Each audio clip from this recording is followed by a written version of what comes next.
So in this video, we're going to take a look at something that I think is rather dangerous to have happening inside of the cockpit.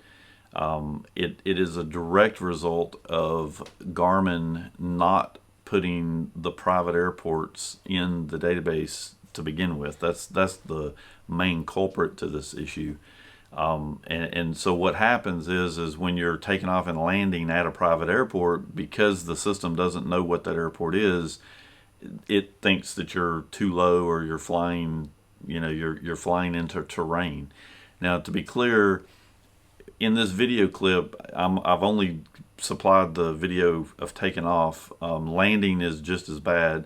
What ends up happening is about 500 to 600 feet above the ground. There are no obstacles anywhere around me, so they're at a very minimum 500 feet lower than what is happening in the video. And in the climb out in the video that we did supply, the elevation or the airplane is climbing. So the 650 has GPS information. It has the ability to shoot approaches. So it should also know that I am accelerating and I am climbing. So to continue to give me terrain alerts when I'm in that attitude is pretty dumb in the first place. Again, a lot of people fly to private airports. There's a lot, especially in the southeast United States, there are a ton of private airports down here.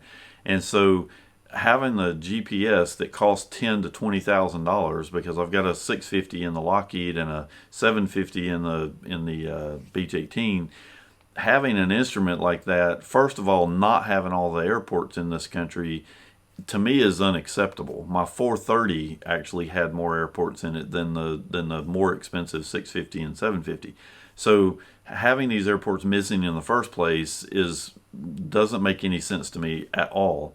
But even taking that into consideration, having your instrument screaming at you on taking off and landing when you should be focused on taking off and landing just doesn't make any sense. If you think about it, the 650 knew we were on the ground. We were stationary before we started this takeoff.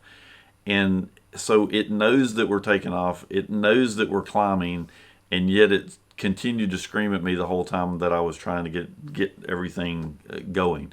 So if you can imagine, and I have done this, taking off out of here with low visibility, and having that thing screaming at me while I'm in the clouds trying to do other things like talk to ATC and whatever else I have to do, it just doesn't make any sense. So Garmin needs to fix the terrain database.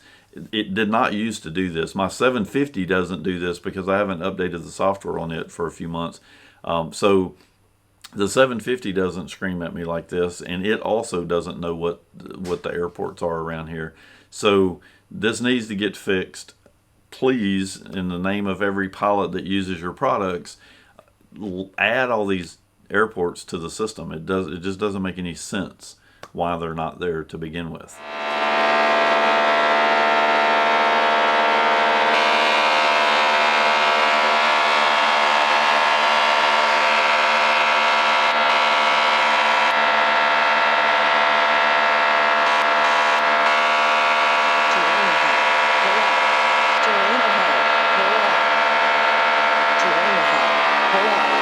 Terrain ahead, pull up. Terrain ahead, pull up. Terrain ahead, pull up. Okay, Terrain so ahead, pull up. the terrain went from pull up. Terrain ahead, pull up. Terrain ahead. So we put the terrain database in, but evidently it's going to be irritating as hell.